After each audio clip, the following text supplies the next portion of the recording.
안녕하십니까 노동자 시민 여러분. 민주노총 경북지역본부는 급변하는 정세 속에서 우리 노동자들이 어떤 입장과 태도를 가지는 것이 좋을 것인지 같이 고민을 나누기 위해서 정책 교육 영상을 제작하고 있습니다.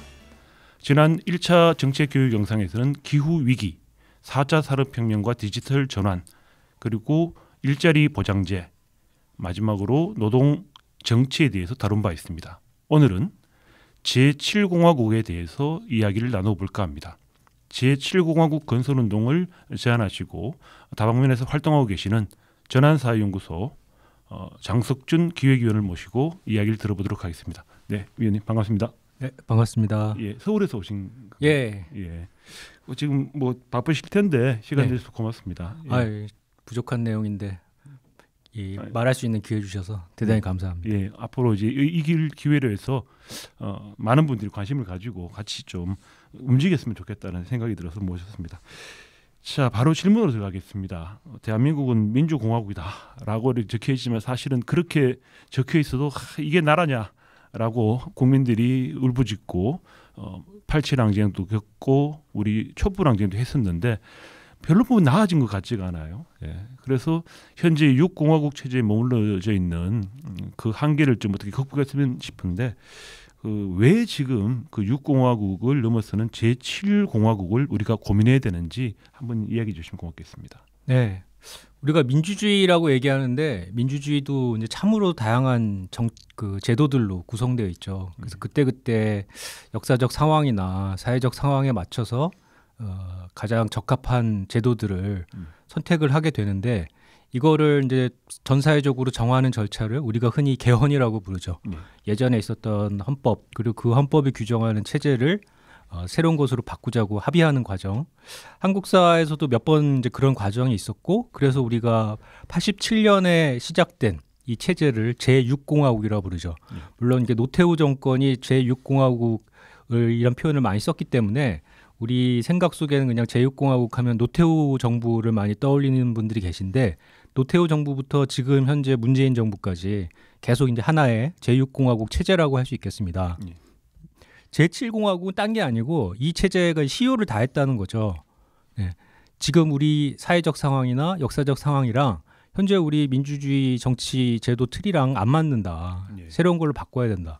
근데 이 문제의식이 최근에 그냥 나온 게 아니고요. 실은 10년쯤 전에 2000년대 말에 이미 나왔습니다. 그리고 그때 상황이 지금 현재 우리 상황이랑 대단히 비슷하죠.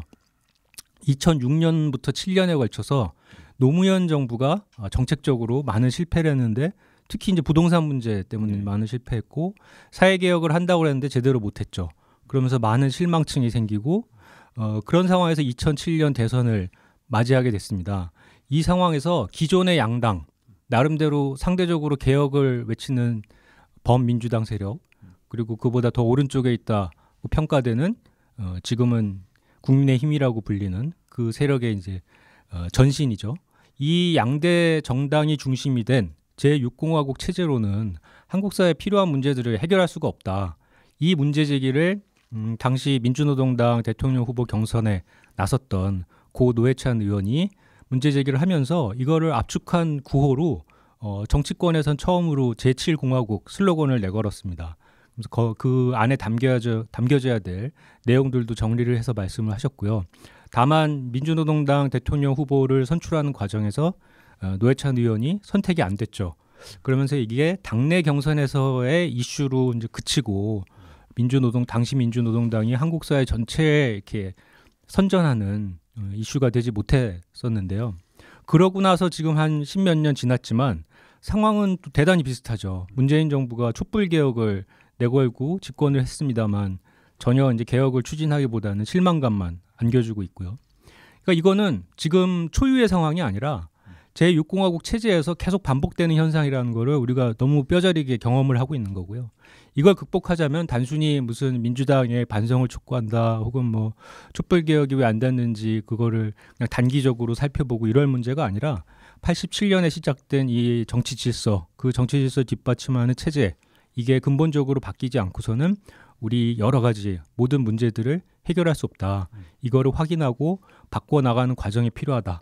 그런 점에서 2007년에 노회찬 의원이 먼저 제기했던 제7공화국이 이제는 광범한 이제 진보 개혁 세력이 함께 고민해야 될 과제가 됐다. 이렇게 생각합니다. 그때 노회찬 의원께서 후보로 나서셨을 때 양대 가치를 이제 내걸었어요. 제7공화국 양대 가치, 평등과 통일을 그때 내것이고 네. 4대 기본권을 이제 주장을 하시는 것 같아요. 교육, 의료, 주거, 일자리. 그리고 이것을 토지 공개념처럼 개념화해서 교육 공개념, 의료 공개념, 주거 공개념, 일자리 공개념 네. 이런 식으로 정식화했던 걸로 알고 있는데요. 이게 그 이후에 좀 많이 알려지지 않고 사장이 돼서 좀 많이 아쉬웠던 그런 기억도 납니다. 자, 제6공화국의 30년 이상 된 제6공화국의 어떤 구조가 지금 이렇게 한계를 드러내고 있다. 계속 문제점을 양산하고 있다고 보시는지 그 부분에 대해서 얘기해 주시죠. 여러 각도에서 접근할 수 있겠습니다만 특히 우리 노동운동, 사회운동 진영의 입장에서는 사실 1987년에 6월 항쟁 노동자 대투쟁이 굉장히 위대한 항쟁이고 투쟁이었습니다만 대단히 그 성과가 미흡했던 것도 사실이죠. 네. 절반에도 못 미치는 그런 이제 성과였다고 평가할 수 있고 그래서 그게 이후에도 끊임없이 운동을 통해 그리고 개혁을 통해 해결돼야 될 문제들이었어요. 근데 87년에 어찌 보면 성과로 등장했다고 생각하는 87년 헌법 그리고 그것에 의해서 움직이는 이 정치체제는 이미 제6공화국 초기부터 그렇게 계속해서 끊임없는 개혁을 요구하는 아래로부터의 운동을 질식시키거나 아니면은 뭐 시쳇말로는 이제 쌩깐다라고 표현할 수 있겠는 그 완전히 격렬하게 불타오를 때는 뭔가 인정할 것처럼 하다가도 결국에는 거의 아무런 내용을 체제에 반영하지 않는 그런 행태를 이미 90년대 초부터 계속해서 보여왔습니다.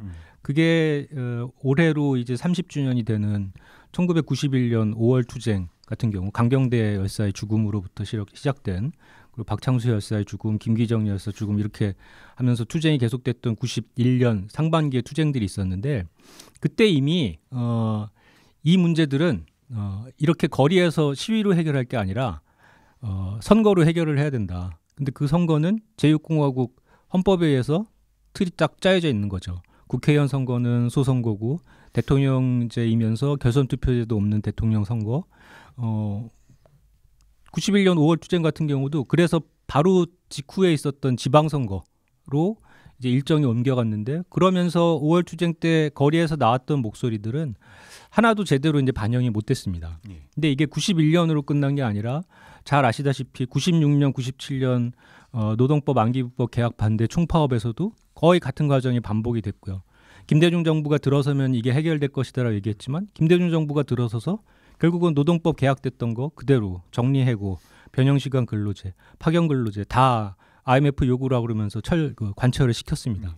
그리고 지금 우리가 최근에 이제 경험한 촛불 항쟁 같은 경우에도 그게 촛불 개혁으로 반영될 거라고 생각했지만 지금 전혀 그렇게 되지 않았죠. 근데 이게 다시 계속해서 말씀드리지만 이번에 처음 겪는 일이 아니라 30년 동안 계속 주기적으로 반복해서 겪어온 일이라는 거죠. 이렇게 봤을 때는 이걸 이제 더 이상 이 역사를 반복하는 거는 정말 어리석은 짓이다. 비극적인 짓이고 어리석은 짓이다. 이제는 구조 자체를 끝내야 된다. 구조라는 건 결국 뭐냐? 제6공화국에서 규정하고 있는 굉장히 중요한 정치 제도들이 있습니다. 그리고 그 정치 제도들은 하나같이 다 양대 정당 중심의 그런 정치 질서가 만들어질 수밖에 없도록 설계돼 있어요. 소선거구제, 결선투표 없는 대통령제 등등. 네. 이것들을 한마디로 이제 하나의 보따리로 이제 전면적으로 바꿔야 된다는 거고요. 전면적으로 바꿨을 때는 그거를 가장 상징적으로 보여줄 수 있는 구호 혹은 상징이 제7공화국이라 생각돼서 이제 보통 이런 내용들을 그 간판 안에 압축시켜서 말씀을 드리고 있습니다. 예. 대통령제에서 선거에서는 결선 투표도 없는데 당선되고 나면 무슨 왕이 돼버리잖아요. 우리나라에서 네. 왕처럼 취급하고 뭐 지금 집권 여당 쪽에서도 계속 이제 왕처럼 이렇게 말을 하고 있는 이 잘못된 게 네. 30년간 반복되고 있는데 제왕적 대통령제에 대한 이제 문제 제기를 충분히 할 수 있을 것 같습니다. 네. 예. 그리고 선거제도 얘기하셨는데 이제 소선거구제는 이제 승자 독식 구조잖아요. 네. 뭐 30 몇 프로 받더라도 1등만 하면 혼자서 그냥 4년 동안 무소불위 권력을 휘둘 수 있는 그런 부분들이 이제 문제다 이렇게 볼 수 있는 것 같은데요. 이것만이 아니라 이 제6공화국을 지배하고 있는 우리 의식 체계를 지배하고 있는 30여 년간의 네. 이제 공고화된 이 비민주적인 질서도 좀 이야기할 수 있을 것 같습니다. 그 부분에 대해서 좀 이야기를 좀 어떨까요? 이데올로기 부분에 대해서. 우리가 좀 더 깊이 들어가면은 우리가 30년 넘게 이 질서 안에서 살다 보니까 우리 한국에서 가능한 민주주의는 그냥 요틀이구나 이런 게 이제 상식이 돼 버렸어요. 너무 뿌리 깊게. 네. 그거를 제가 이제 특히 비판적으로 보는 대목을 한 3가지 정도만 말씀드리면은 방금 말씀하신 거랑 직결된 게 제왕적 대통령제 이런 말씀들 하셨는데요. 한국에 굉장히 잘못된 상식이 있는데 권력 중심이 하나가 있다라고 생각하는 거죠. 그 청와대라고 생각하고요. 사람들은 인민이 권력을 통제해야 된다는 생각은 분명히 있어요. 1987년 6월 항쟁을 거치면서 국민이, 시민이, 인민이 권력을 통제해야 된다. 근데 어떤 권력을 통제하느냐? 권력이라는 건 딱 하나의 중심이 있기 때문에 그 중심을 국민이 국민투표로 직접 뽑으면 된다. 이런 상식이죠. 근데 권력은 중심이 하나가 있는 게 아닙니다. 그리고 권력의 중심이 여러 개일수록 그 사회가 더 바람직한 사회라고 생각합니다. 네, 국가 권력이 하나로 일원화된 중심이 있는 게 아니라 여러 중심이 있는 거고요.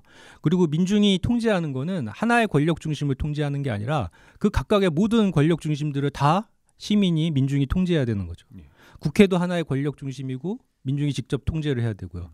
사법부도 시민이 직접 통제를 해야 되는 거고요. 근데 우리는 그거를 대통령 한 명만 직접 투표로 뽑으면 대통령이 그 모든 기구들을 다 요리하는 것, 이것을 이제 민주주의로 잘못 이해하고 있는 거죠. 저는 이제 제왕적 대통령제의 문제점이라고 했을 때 핵심이 거기에 있다고 보고요. 그리고 그렇기 때문에 우리 대한민국 시민들의 민주주의의 상상력이 제대로 뻗어나가질 못하고 있는 겁니다. 두 번째는 87년 헌법은 처음 만들 때부터 정치와 경제의 완전한 분리 속에서 등장을 했습니다. 그래서 정치적인 6월 항쟁이 있었고요. 경제에는 노동자 대투쟁이 있었고요. 6월 항쟁의 목소리는 87년 헌법에 일정하게 반영이 됐지만 노동자 대투쟁의 목소리는 전혀 반영이 못 됐어요. 이후에 육공화국 정치체제 내에서 계속해서 주변자로 이렇게 배제돼 왔었던 거죠. 그리고 이게 사람들 머릿속에 또 깊이 뿌리박혀 있기 때문에 뭔가 정치를 통해서 노동권이라든가 이런 생존권이라든가 이런 사회경제적인 개혁을 할 수 있고 그게 제일 중요한 거다라는 생각 자체가 제대로 뻗어나가고 있질 못합니다. 이게 제6공화국 체제의 또 다른 중요한 문제라고 생각하고요. 그리고 이미 30년도 더 전에 우리가 만든 체제이기 때문에 그동안 세상이 너무나 많이 바뀌었어요. 여성의 목소리나 권리나 이런 부분들도 전 세계적으로 엄청나게 신장이 됐고 그리고 그때는 전혀 감도 못 잡고 있었던 지금 기후위기 문제가 인류 문명의 생존을 이제 좌우하는 문제로 등장을 했고요. 이 부분을 한국 사회가 어떻게 해결해 나갈지가 한국의 굉장히 근본적인 어떤 사회적 약속 속에 반영이 돼야 되는데 현재의 헌법이라던가 이런 데서는 전혀 그럴 수가 없는 거죠. 그래서 이런 점에서도 지금 새로운 전사회적인 토론과 약속이 필요한 제가 이야기한 제7공화국 개헌이 필요한 그런 상황에 도달했다고 생각합니다. 네. 소수자 권리도 사실 중요한 것 같고. 네. 예. 알겠습니다. 예. 근데 새로운 공화국 이야기를 하기 위해서는 또 많은 사람들이 그런 걸 물을 것 같아요. 다른 나라에 사례가 있냐? 뭐 그랬을 때 이제 2019년 말에 사실 칠레에서 민중들이 들고 일어났었죠. 그러고 난 뒤에 이제 국민투표까지 이제 가는 이런 과정들이 있는데 그 칠레에서 우리가 어떤 것을 이제 착목할 건지 그 지점에 대해서 좀 설명해 주시면 고맙겠습니다. 네. 칠레가 우리한테 대단히 먼 나라죠. 그러니까 지구 정확히 반대편에 있는 나라인데 예상외로 우리의 운명이랑 굉장히 얽혀 있습니다. 우리가 80년대 중반에 군부 독재에 맞서서 민주화를 했던 것처럼 칠레도 80년대 중반 바로 그때 군부 독재, 피노체트 군부 독재에 맞서서 민주화 투쟁이 벌어졌고요. 그리고 우리도 민주화 이후의 정권이 문민 정부가 된 건 좋은데 신자유주의 정책을 펼쳐갖고 대중의 삶이 이렇게 별로 나아지지 않고 더 나빠지기도 하고 그랬던 것처럼 칠레 역시 민주화 이후에 우리로 치면 이제 민주당 정도에 해당되는 그런 세력이 집권해서 역시 신자유주의 정책을 펴는 바람에 민중의 삶이 나아지질 못했죠. 그 여러 가지 이제 불만이 쌓여 있었고 이런 여러 가지 점이 이제 한국 사회랑 굉장히 비슷한 점이 많은데요. 2019년 그러니까 코로나 사태 일어나기 직전이죠. 몇 달 전에 칠레에서 거리 시위가 있었습니다. 시위 자체의 발단은 어떻게 보면 사소한 문제라고 생각되는 그 시내 교통 대중교통 요금을 올렸어요. 또 올린 게 이렇게 우리가 보기에는 많이 올린 것 같지는 않은데 워낙에 이 대중의 삶이 제대로 이렇게 나아지지 못하는 상황이 농축되다 보니까 이 문제가 일종의 도화선 역할을 한 겁니다. 도화선에 이제 불을 긋는 이제 역할을 했고 맨 처음에는 중고등학생들이 거리에 나섰어요. 중고등학생 통학하는 과정에서 이 대중교통 요금 오르는 게 굉장히 그들의 목소리를 반영하지 않고 일방적으로 올리는 거에 대한 분노가 이제 폭발을 한 거죠. 근데 일단 중고등학생들이 거리에 나서니까 그동안 억눌려 있었던 많은 민중들이 덩달아서 거리에 나서게 됐고 뭐 우리도 많이 경험했던 거지만 공권력이 폭력적으로 이 시위를 진압하다 보니까 오히려 더 많은 대중들이 거리로 쏟아져 나와서 이제 전투적인 가두 시위를 펼쳤고요. 정권이 이제 우파 정권인데 그래서 정권의 존립에 이제 위기 의식을 느끼게 되니까 일종의 타협책이죠. 당장 아무것도 안 내면은 정권 자체가 이제 무너질 수도 있겠다 싶어서 타협책으로 내놓은 게 개헌 논의에 들어가자 이 타협책을 내놨습니다. 하지만 대중들 입장에서도 개헌 논의는 필요하겠다. 그리고 이게 이 거리 시위를 제도권 내의 개혁으로 연결시킬 중요한 계기라고 이제 판단을 했기 때문에 일단은 그걸 받아들였습니다. 물론 정권에서는 이거를 기존 국회를 통해 논의를 하려고 했고 그리고 거리의 시민들은 재헌의회를 새로 소집을 해서 논의를 해야 되고 뭐 이런 쟁점들은 계속 있었습니다만 어쨌든 이런 식으로 해서 개헌 국면이 열렸고요. 칠레랑 한국을 비교해 보면은 칠레가 우리보다 못한 부분이 있었고 오히려 그렇기 때문에 지금 앞서 나가는 부분이 있어요. 뭐냐면은 87년 헌법보다 훨씬 못한 헌법을 갖고 있어요. 칠레는. 87년 헌법 그나마 6월 항쟁 있고 나서 군부 정권이 상당히 후퇴하고 양보하는 과정에서 나온 게 87년 헌법이었는데 칠레 현존 헌법은 피노체트 정부가 물러나기 전에 만들어 놓은 헌법이에요. 네, 그러니까 사실은 굉장히 반동적인 그런 내용이 아직까지 유지되고 있죠. 그래서 그 칠레 민중들은 그런 격렬한 거리 시위를 해서라도 지금 바꿔야 될 분명한 이유가 있죠. 그런데 일단 요 국면이 열리게 되니까 거리의 이제 민중들은 단순히 정치제도 뭐 이런 것들뿐만 아니라 그동안 쌓여져 왔었던 신자유주의 체제에 대한 불만, 이걸 어떻게 하면은 노동권, 사회권 이런 것들을 획기적으로 강화할 것인가, 이런 것들을 개헌 논의에 전면적으로 반영을 시켜야 된다. 그래서 기존 헌법은 우리 87년 헌법보다 훨씬 못한 내용이었지만 이거를 이제 바꾸자는 논의가 열리면서 지금 이제 재헌의회를 이제 소집해야 되는 상황이 됐는데요. 그러면서 어떻게 보면 우리가 지금 답답해하고 있는, 제가 제7공화국이라고 표현하는 요 과정, 새로운 민주주의를 만들어 나가는 과정을 우리보다 빨리 시작하게 된 게 칠레라고 할 수 있습니다. 하나 이제 더 강조드리면 이러한 과정들이 굉장히 대중이 주도해서 이루어졌다는 거, 이런 부분들을 이제 한국의 사회운동 진영이 굉장히 주목해서 봐야 되지 않나 싶습니다. 예, 재헌의회를 구성을 해서 네, 작년 말에 국민투표를 했어요. 어떤 방식으로 개헌 논의를 할 것인가 국민투표를 해서 재헌의회를 새로 소집하는 게 압도적인 지지를 받아서 지금 재헌의회 선거를 앞두고 있습니다.